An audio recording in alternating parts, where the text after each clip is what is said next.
Different than me? Oh, yes. Our next guest is Alex Ferrer, and he is Judge Alex. He's had a long-running show for 9 years and 1,350 episodes.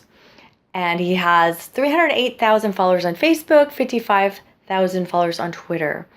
And currently, he does commentary on all the news channels right now. His life is very different, I think, from both you and I. So meet Judge Alex. Hi, I'm Jolene Jang. I'm with Judge Alex Ferrer. And how long was your show? The show ran for 9 years in 96% of the U.S. It ended last year when the company that produced it got out of the business of syndication, so that ended the show. So it may come back in another form, year or two, or maybe never, I don't know. I would say right now I'm pitching other show ideas to other networks. Would it be similar? You know, there's some of it is, it's not similar. I'm not pitching any court shows, but I'm pitching some shows in the crime space, in the law space. But I'm also pitching some show ideas that are completely unrelated to crime or law that I like. Ideas I've come up with that I like. So we'll see. I don't know what I'll be doing in television, other than now I do a lot of legal commentary for Fox News, for CNN. I did some for HLN and MSNBC. That's dropped off some now that HLN is not doing really court anymore. And I'm a partner in a law firm in Florida called Morgan & Morgan. It's actually in 5 states, from Florida, New York, and three other states. And I'm involved in some of the larger type of cases there, like the pharmaceutical cases, you know, the big mass tort cases involving drug companies. Which, by the way, be careful what you take out there, because drugs right now, the pharmaceuticals are like the Ford Pinto of today. A lot of really bad drugs hurting people, but they're making so much money they just keep pumping them out. By the way, in terms of all these cases that you're privy to, or that you research, you have a podcast now? I have a podcast, but it's not about that. I also do a podcast on legal topics, because when I go on television and I'm doing legal commentary, you have to do it in a very small period of time. You'll notice if you watch legal commentary, any commentary on television. All the time. If you watch any commentary on television, they usually come in segments of like 3 to 5 minutes. And they'll usually have somebody on, they'll have a reporter on for a couple minutes, and then they talk to whoever the talking head is for 3 minutes. Well, it's very hard to explain legal concepts in 3 minutes. I mean, you know, somebody wanted to ask you 3 questions about the U.S. Supreme Court decision on gay marriage or on Obamacare. It's a lot to explain in a very short period of time. So I found that I would go back home and I'd read my Twitter feed, which is at Judge Alex Ferrer. And he has, what, 52,000 57,000, something, 57. I don't know. And then my Facebook, which is also is / Judge Alex Ferrer. I'd go on there and I'd read comments from people, and they would be asking me questions because it wasn't clear enough in 3 minutes. They'd have more questions. And so I realized I couldn't really explain it in 140 characters any better than I could in 3 minutes, so I started a podcast. Right now it's a members podcast where you join, but I'm moving it into the public space. And I talk about legal concepts. I'll talk about Ferguson, cases in the news like Ferguson, or compare it to the Eric Garner case, compare it to other shootings. I'll talk about just about anything. I'll discuss concepts like reasonable doubt, beyond a reasonable doubt, which even lawyers have trouble with. The burden of proof, presumption of innocence, things like that. Essentially, it'd be like an audio Wikipedia. Yes. Of your choices that we choose from. I have the capacity to do video, but I'm not quite as savvy as you are. Yes, thank you. So I haven't really done video, what are they called? You don't even know. No. VCast, VPods, I don't know what they're called. So in terms of, how many cases have you done? Tried, yes, excuse me, tried. I need to go to your Wikipedia podcast. I've tried about somewhere in the neighborhood of 1,500 cases, 1,500 trials, somewhere around there. Some were small claims court, some were serious criminal cases, family cases. So let's look at some of the domestic violence cases. Sure. What advice do you have for women? Well, if you're talking about domestic violence cases exclusively, my advice would be don't ever stay in a relationship where a guy raises his hand to you. Because once it happens, the chances of it happening again are huge. And you should never be in that kind of a relationship. Have more confidence in yourself, find a way out. There are shelters, there are hopefully friends who can help you and stuff like that. But staying in that relationship and blaming yourself for the acts of that moron is just destructive. So I'd say as far as that's concerned. Now, in general, as far as relationships are concerned, I can't tell you the vast majority of women who appeared in front of me were suing over their boyfriend and things that they did for him, which were just plain stupid. I mean, they just paid off everything this guy had. They paid for his car, they paid for his education, they paid for his bills. They did all this stuff while they were in a relationship.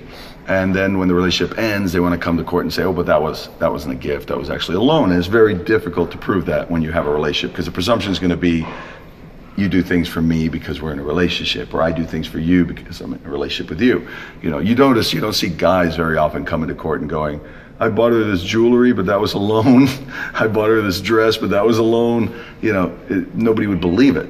So, or even paying bills. So, just don't mother these guys. There's something that, and maybe it's the nurturing side of women, but they see a guy and they know that there's issues there, but they think they can fix him. They think that if they just tweak him right, they just want to help. He's going to be perfect. He's a perfect guy except for this one flaw, but I know I can fix this. You're never going to fix him. You're never going to. He's going to be. Why don't they teach us that in school, Alex? And if you give him, and if you think that you're going to keep a guy by buying him a truck and a jet ski and a boat, if he's not going to stick around, he's not going to stick around because you bought him that stuff. He's just going to leave in the truck pulling the boat with a jet ski in the back. He's going to leave much better equipped than he arrived. But you're not going to keep him by buying him stuff. And I saw a ton of women do that. Perhaps you could do some podcasts on advice for women? Yeah. Yeah, okay. That'd be nice. That would be good. That might be my next podcast. Yeah. And now that you've brought it up. I would appreciate that. Something in your life you need to discuss? Just saying. So if you go back to your childhood, right, away from me here, when did you see signs of like mediating or putting people in their place or just listening? Yeah, it wasn't so much that. I'm not a planner. I don't. How there are people who say like, well, you know what, in 5 years I'm going to finish college and law school, and then in 3 years after that I'm going to be, experienced in trials, and then 4 years after that I'm going to be a partner at a law firm. I'm not one of those planners. I pretty much stumble through life. I do something until I want to do something else. And so when I got out of high school, I wanted to be a pilot, which was really an interesting selection because my mother had worked for the airlines, and I was fortunate enough to travel a lot growing up. And I got airsick every time I got on a plane. I mean, every single time. So what kind of idiot thinks he can be a pilot if he gets airsick? You. Exactly. And guess what? I did it. You did it. I did it. I won't spare you the description of my flight training, but I graduated. I got my license, pilot's license. Still love flying, but I realized it was more of a hobby. I enjoyed it more as a hobby. I don't want to be flying my whole life, with my family somewhere, and look what I ended up doing it anyway. So I decided I wanted to be a police officer. I had worked in a gas station while I was going to high school, going to class in high school. I would work at night, every night from 3 to 11 in a gas station, and I would see a lot of cops come through. I started at 15. By the time I was 17, I was managing the gas station and closing it up by myself. Crazy time. You'd walk around with a wad like this of bills because very few people use credit cards. And I was the only one in the gas station. I was 16, 17 years old. Wow. And now it's insane. People would rob you like that. And I would close it up at night, turn the alarm on, take the money to the owner's house. But I met a lot of cops, and my grandfather had been a cop in Cuba. So I really liked the way people respected my grandfather. He was very admired. And so when I decided not to be a pilot, I focused on police work. And I was working at the time as a dispatcher at a police department. I convinced the chief through a lot of pushing and begging and just tormenting to send me to the academy, and I became a cop. And I did that until I wanted to do something else. I did it while I went through college and law school, but my parents had given me really great advice. They said, don't stop studying, because if you change your mind, you want to have options. And if you don't change your mind, the education is going to help you in the police department anyway. You'll go through the ranks quicker. And it sounded like good advice, so I took it, and by the time I finished law school, I was ready to try something else. And because I had continued studying, I did have options. So I became a lawyer, became a litigator, and I was good at it. I was successful. I had a great practice as a lawyer, but I didn't enjoy it. It wasn't personally gratifying. You know, as a cop, I always felt like I was doing the right thing. I always Now, felt, was it because you could see the people you were helping as a cop? You're like, oh, I just saved that cat out of a tree. No, because I could see my clients. I never took a cat out of a tree. Oh, I'm sorry, firefighters. Those are firefighters. Yeah. That's the other calendar. So no, I could see my clients. You know, it was that as a police officer, I always felt like I was doing the right. When I got home and I was taking my uniform off at night, I felt good about what I do. As a lawyer, I was always somebody's hired gun. You know, whether I agreed with them or disagreed with them, I had to fight their battle because we have an adversarial system. Each side has their own advocate and they battle it out, and the idea being that truth comes out of that. So I didn't get a lot of personal satisfaction out of that. So I started thinking that maybe there was something else that would give me personal gratification with my law degree. And I was looking at the FBI and I was looking at the CIA, and I was thinking about different uses of my law degree. And then I finally realized, you know, being a judge, you're always trying to do the right thing with, you know, within the constraints of the law, but usually your inner sense of justice and what the law requires usually go hand in hand. So I thought that probably would be very gratifying, and I was right. So I threw my hat in the ring and decided to run for circuit court judge in Miami. And how many years has it been? Wow, I got elected in 1986. That's a You long time. were one. Yes. Yes. So. Yeah, that's a long time. Well, when did your TV happen? Well, I was a judge. I got elected when I became a cop. I was the youngest cop in Miami. I was 19 years old. I was so young. When I went into the police academy, I had braces, and that's one of the reasons the chief didn't want to send me. And they tried to get me to drop out. They jumped down my throat every day because they said this guy's gonna get eaten alive in the street. But I didn't. I didn't quit, and I kept fighting, and ultimately they gave me the highest award the Academy gives, which is the most outstanding recruit. And then when I became a judge, I became the youngest judge. I was 34 when I was elected, and that's a common age for county court judges who handle traffic tickets and landlord-tenant.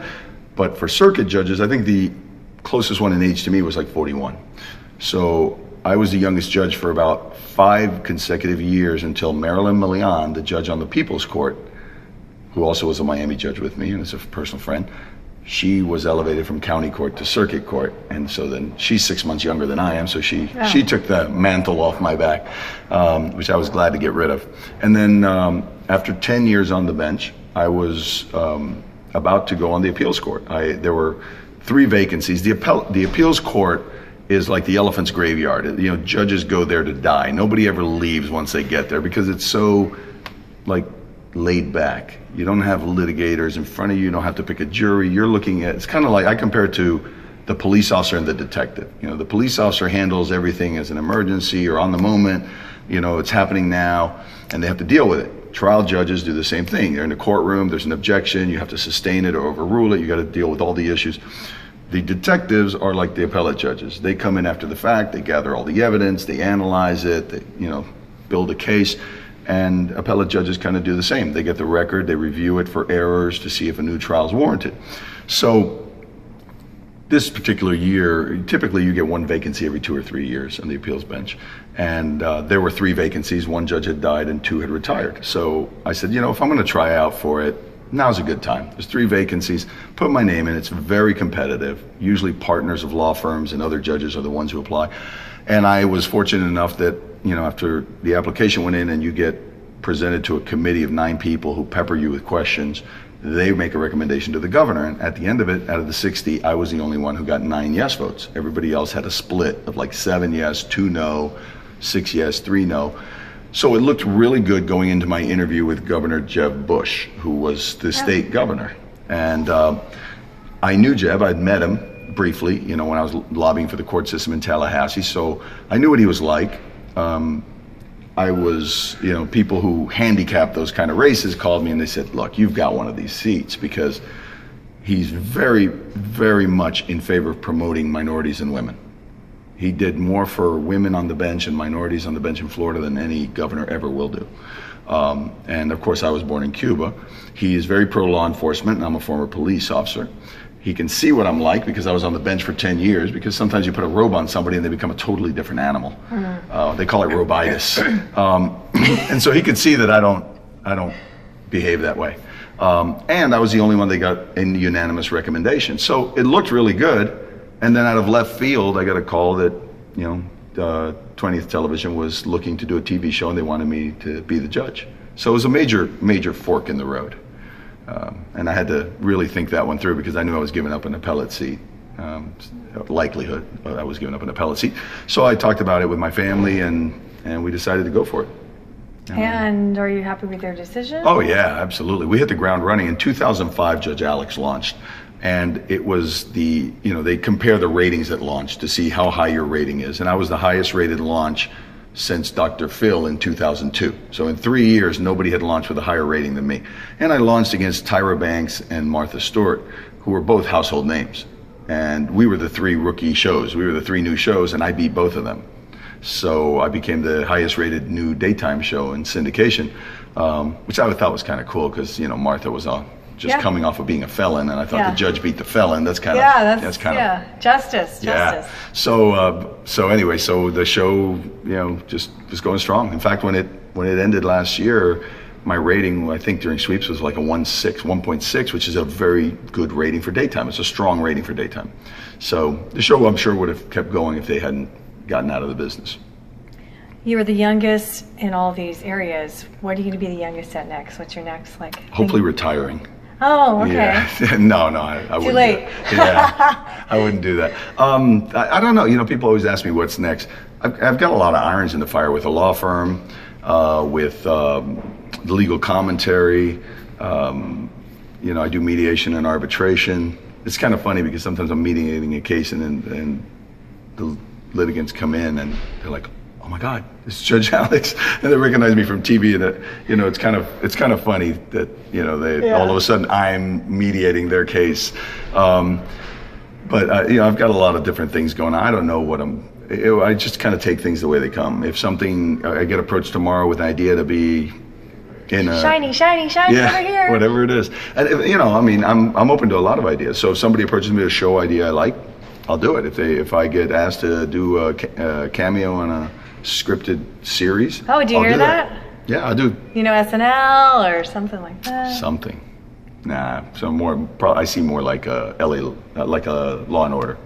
Okay, I was like LA Law. No, that's really took old. Me back. I was thinking of how long audiences have been fascinated with legal shows. Think about LA Law. Did you watch legal shows when you were young? Yeah, sure, like anybody else. Yeah, I watched LA Law, I watched Hill Street Blues. I played that on the piano. So when you were watching them, did you say someday? Or no, just like I said, I'm not a planner. I just, I guarantee you nobody growing up said one day I'm going to be a TV judge. That's not something that people usually, maybe now they do, now they hear that Judge Judy, prints money. Maybe now they do. But yeah, I didn't typically look forward that far. Frankly, I honestly, this is probably something my followers don't know, I didn't really think I'd live past 40. And that really had to do with both of my brothers passing away. And they passed that at a very young age. My oldest brother, Tony, died when he was 23 from juvenile diabetes. And my closest brother in age was 1 year older than me. I was the youngest. He died at 28 from Hodgkin's lymphoma. And so I think it just kind of set in my mind that I was probably not going to be here that long. So that might be another contributing factor to why I didn't look forward and say, one day I'm going to do this. So maybe the idea is maximize, hey, live now, enjoy. Yeah, really, with everybody texting while they drive now, you can walk out and get run over on the sidewalk. So definitely take advantage of your time. Good. Or leave me in your will. Either way. Looking at your days, what do you do in your days? How do you start your day?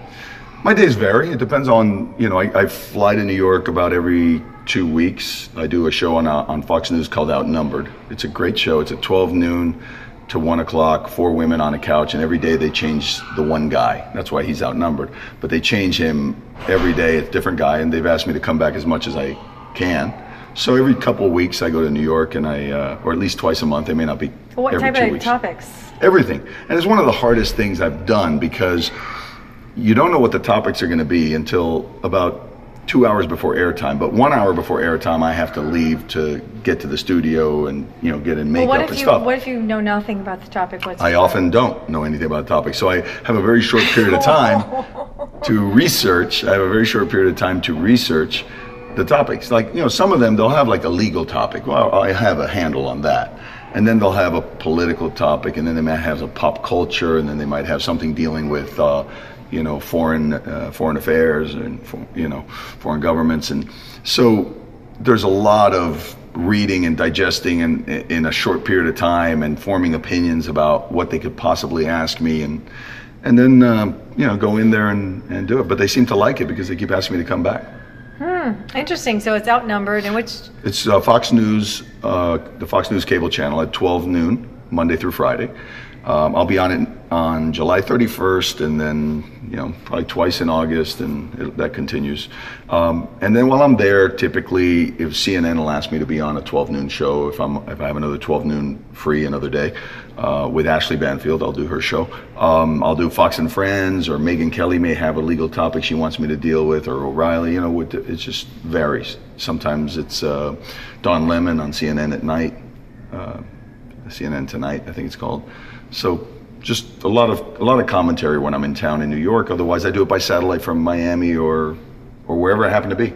And then when you're at They asked me to actually do it from LA a couple days ago. I was in LA before coming here. But as you can see, I'm casual. I didn't bring a tie. I didn't bring a suit. And I was like, I'm not going to do it like that. So when you're at home, are you researching different topics?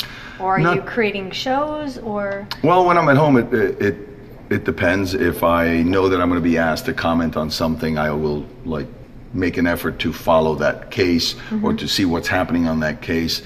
People ask me about cases all over the country, but you can imagine it's impossible. Yeah. Somebody, a follower of my Twitter page might say, "Hey, what do you think about the case in Chicago, such and such?" Yeah. Well, there's 50 states and tons of cities.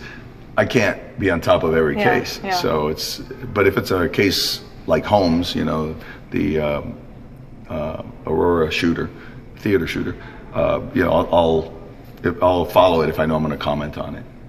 I did a lot of commentary on Zimmerman, the Trayvon Martin case. I did a lot of commentary on the Casey Anthony trial, the Michael Jackson's doctor, Conrad Murray. I did a lot of commentary on his trial. So, when I know it's the one that I'm going to comment on, I do a lot of research. What are so on Facebook, because you have, I don't know, 100,000 something followers? Almost 180,000 on Facebook. I honestly, no, I'm sorry, wait a minute, 180 or 280? I don't know. I gotta look. I think it's like 280,000. It's a lot. Yeah. So it's Judge Alex there?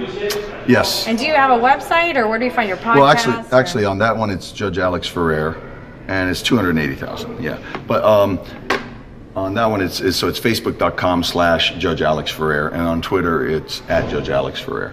And then my podcast is, as I said, it's on connectpal.com. Judge Alex, Connect Pal, like connect with a pal.